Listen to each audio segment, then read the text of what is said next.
መጀመሪያ በአይምሮ ህመም በኋላ ላይ ደግሞ ከሱ ተሽሎት ወደ ስራ ከተመለሰ በኋላ ከባህል ወግና ስርዓት እንዲሁም ከሃይማኖት ባፈነገጠ መልኩ ነውር ተግባር ላይ ፈጽሞ እጅ ከፍንጅ ተያዘ በሚል በማህበራዊ ሚዲያ ተንቀሳቃሽ ምስሎችን የያዘ ቪዲዮ በስፋት ሲዘዋወር ነበረ።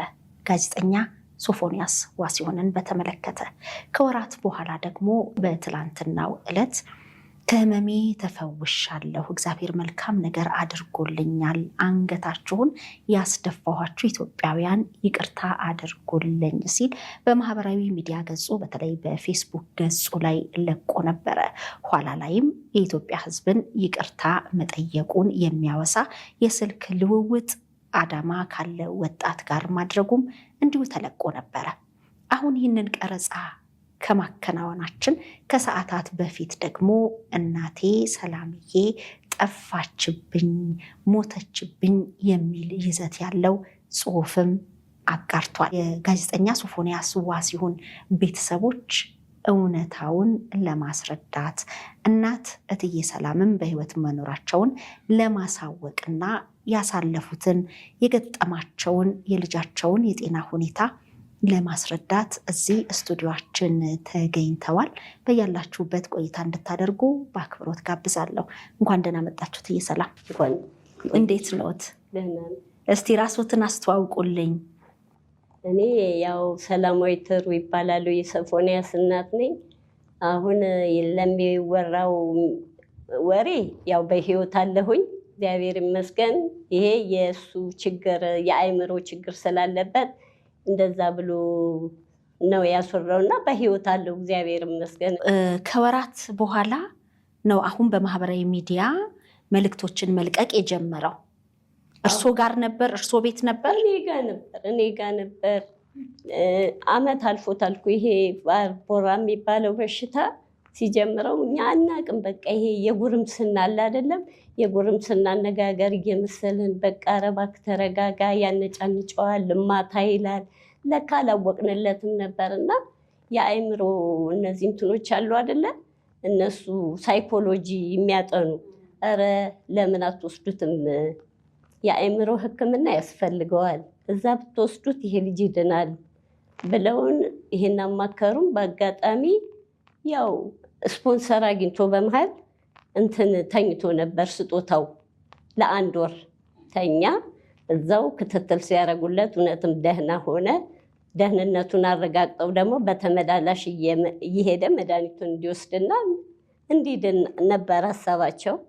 አደረገ። ሲመላለስ ቆይቶ መጨረሻ ላይ ማን ሂድ ገዳም ይሻልሃል፣ ገዳም ደግሞ ሂድ ተብሎ ገዳም ይሄዳል። ይሄ ልጅ ይሄዳል። ከሄደ በኋላ እዛ ገዳም ውስጥ ደግሞ መድኃኒት አይገባም ተብሎ ተቀምቶ ለ5 ወር ያህል ጸበሉን እየተከታተለ ሲኖር በኋላ በቃ ይሄ የአእምሮ እንትኑ እየጨመረ መጣ። በቃ እያመመው ውሰዱኝ ነው፣ በቃ ሰውነቴ ማለቀ፣ ምግብ አልበላልሽ አለኝ ምናምን ብሎ ሲለኝ እኔ ደግሞ በዛ ሰዓት ምንም አቅም የለኝም ለመውሰድ ማለት ነው። እሱ ያው በሽታው ስለሆነ አምልጦ ወጣ። ይኸው አሁን እንደምታየው አንዱ ጋር እንወስዳለን ስንል ይሽሎኮለኩብናል። በቃ አሁን አምልጦ የወጣው አሁን ነው። አሁን አዎ፣ የካቲት ወስደነዋል። የካቲት ተኝቶ ወዲያውኑ ልክ እንትን ሲል ሹልክ ብሎ ካልጋ ላይ ወርዶ ይጠፋብናል። ይኸውልሽ እንደገና ደግሞ ኧረ ተው ስለው መርፌ አይነካኝም ይለናል። መርፌ አይነካንም፣ መርፌ ከነካህ አባ ምን ብለውኛል አለ፣ መርፌ ከነካህ ትሞታለህ። ሰላም ለእናንተ ይሁን። እንዴት ናችሁ? ሰላማችሁ ይብዛ። ውዴቱ ተከታታዮቼ እንዴት ናችሁ? ደህና ናችሁ ወይ? ሰላም ነው ወይ? አለን እግዚአብሔር ይመስገን። ጌታ ሁሉ ሰላም ነው። ሰላማችሁ በጠፍ የበዛ ይሁን። እንግዲህ ሁላችሁ እንደምታስታውቁት ጋዜጠኛ ሶፎንያስ ሁላችሁ ታውቁታላችሁ፣ ኢቢኤስ ላይ ከዛሬ አመት አካባቢ ይመስለኛል ለአዳማው ልጅ ደውሎ ብዙ ጊዜ አዳማው ልጅ ነበር ጥፋተኛ ሰዎች ያደረጉት። እንደውም እሱ የሐሰት መግለጫ አውጥቶ በሚዲያ በሚጠቀማቸው ውስጥ ኢንተርቪው ሲጠየቅ ነበረ። ያው አንዳንዴ እውነት ትመነምናለች እንጂ አትቆረጥም የሚባል አባባል አለ። የአባባል እውነቱ ነው። ያ ልጅም ታስሮ ነበረ። እውነት ተደብቃ ውሸቱ ግን ታምኖ ይሄ ሰው ወጥቶ ነበረ። እየሆነ ባለው ነገር እናቱም በጣም የምታሳዝነው፣ ወይም በጣም የምታሳዝነው መላ ፋሚሊ፣ እንዲሁም ደግሞ የእሱ ደጋፊዎችም ወዳጆቹ፣ እንደ ሀገር ደግሞ እንደዚህ አይነት ነገር በሀገር ላይ መስማት መሆን ማየት በጣም ሁላችንም ለኢትዮጵያኖች ያሳዝናል። ምክንያቱም እንደ ሀገር ነው ይሄ። አንዳንድ ጊዜ ተመሳሳይ ጾታ የጋብቻ ሰው ሀገር ላይ የተለመደ ሆኗል። እንዲሁም በምንኖርበት ሀገር በፈቃደኝነት የሚድሩ በፈቃደኝነት መንግስት ፈቃድ የሰጣቸው ብዙ ያው ሚዲያ ተጠቃሚ ስትሆኑ ብዙ ነገር ታያላችሁ። ባይዘዌ ያ አልነበረ። ነገር ግን ሀገራችን ኢትዮጵያ ላይ አልተለመደም። አሁን ግን ይሄ ነገር እየተባዛ ይሄ ነገር እየተፈቀደ ይሄ ነገር ደግሞ ይሁን እየተባለ አገራችንም ላይ ሊስፋፋ ትውልድን ሊያጠፋ ነገ እኔና እናንተ የምንወዳቸው ልጆች ሊያበላሽ ትውልድን የሚያበላሽ ነገር ነው እና በጣም አሳሳቢ ደረጃ ነው። ዘመኑ ጊዜው የሚሰማው የሚታየው በጣም ነው የሚጨንቀው፣ በጣም ነው የሚከብደው። ይሄ ጋዜጠኛ እንግዲህ ትልቅ ሚዲያ ላይ ኢቢኤስ ላይ ህዝብን የሚያገለግል ሰው ነው።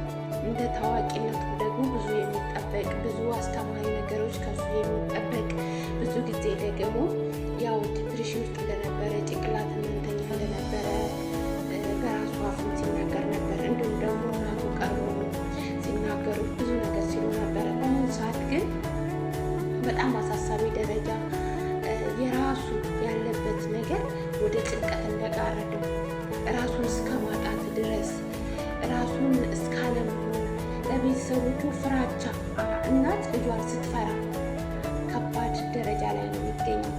እንደዚህ አይነት ነገር ውስጥ ያሉ ብዙ ትውልድ አሁንም አሉ።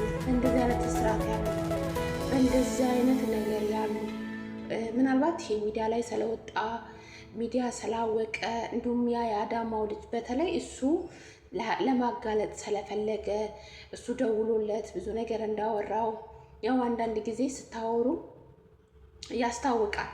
ከንግግራቸው ብዙ ነገር በመረዳቱ ነው እሱ ያው ወደ አደባባይ ይዞ ሲመጣ እንደውም ብዙ ሰው አላመነውም ነበረ የተባለው። እያንዳንዳችን የራሳችንን አመለካከት ስናስቀምጥ ነበረ ያልነውም። አንተ እንዴት ልታወራው ቻልክ? ወንድ ሆነህ እንዴት እሱን ልትገልብጣል? አንተ ደግሞ እንዴት እንደዚህ አይነት ነገሮችን ልታቻልክ ነበር ሲባል የነበረው ሲተች የነበረው። ያው የህግ አባላት ራሱ ያሰሩት ብዙ ነገር እንዴት አወቀ? እንዴት ማለት እንደዚህ አይነት ነገር እንደሆነ እንዴት እሱ ሴት ሊሆን ቻለ? ወይም ደግሞ የሴትን ስሜት እንዴት ሊረዳ ቻለ አወቀ ተብሎ ነበር ያ ዩቱበር ጥያቄ ውስጥ ቀርቦ ታስሮ ብዙ ተንገላቶ ከዛ በኋላ መጨረሻ ላይ በምን ነገር እንደተፈታ ባላውቅም፣ ነገር ግን እንደዛ ነበረ።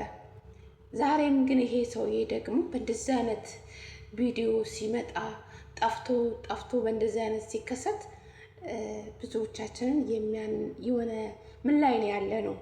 ምንድን ነው እየተፈጠረ ያለው? ዛሬ ላይ ማንን ነው ምናምነው? ማንን ነው መቅረብ ያለብን? ማን ነው ታማኝ? ከታናሽ እስከ ታላቅ ተታዋቂ ትልልቅ ሚዲያ ተጠቃሚዎች በዚህ ልክ ካለ ማንንኛ ማን ነው ደግሞ አብሮን ያለው ሰው?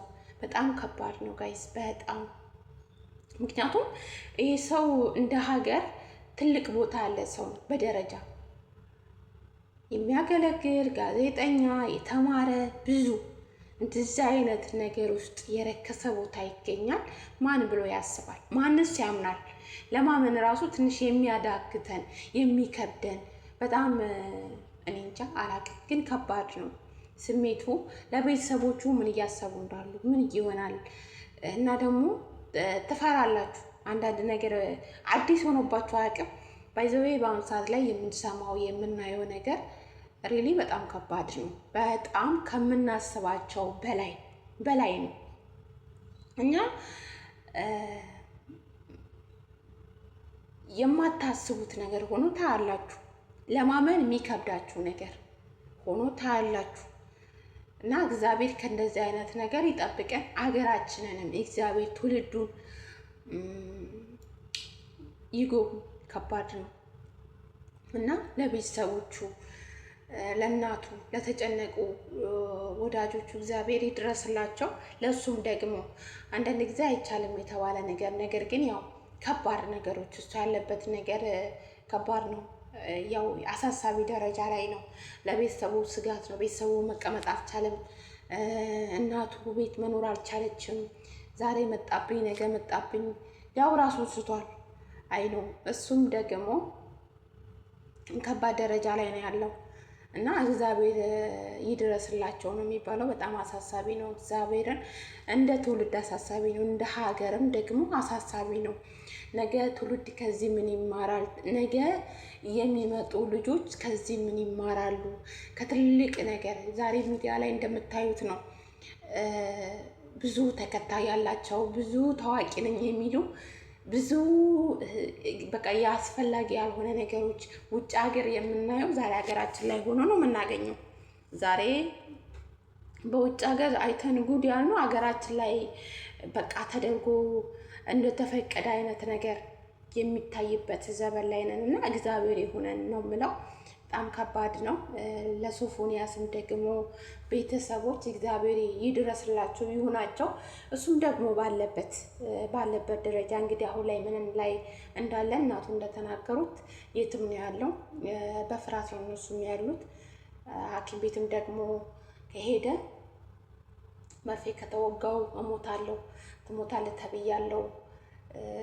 በሕክምና የማይቻል ነገር ነው። እንደዚህ አይነት ነገር ከባድ ነው። እግዚአብሔር ካልደረሰልን በስተቀረ እንደዚህ አይነት ወጥመድ ውስጥ ስንገባ አንድ ራሳችንን ለሞት የሚዳርግ ነገር ነው። ራሳችን እንድናጣ፣ ራሳችንን እንድናገል፣ ያው እሳቸው በሱ የተነሳ ከወገን ከቤተሰብ ከሚወዷቸው ጓደኞቻቸው ከጎረቤት በቃ ከሁሉ ተገለው ነው ያሉት።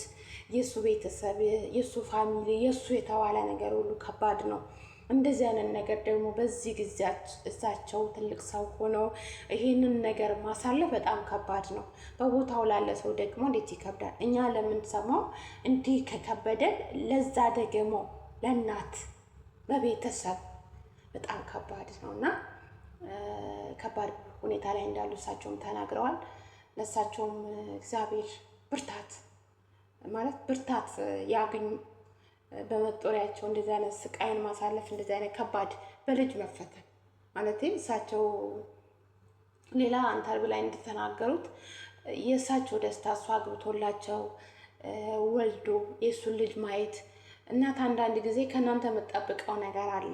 እሱም የእናንተን ትዳር መልካም ነገር ማየት ብዙ ነገሮች። እሳቸው ደግሞ ይህን ነገር ከሱ ይጠብቁ ነበረ። እሳቸው ያሰቡት ሌላ የሆነባቸው ሌላ ነው እና እግዚአብሔር ጽናት ይስጣቸው። ብቻ ያስቸጋሪ ነው። እግዚአብሔር ኢትዮጵያን ያስባት።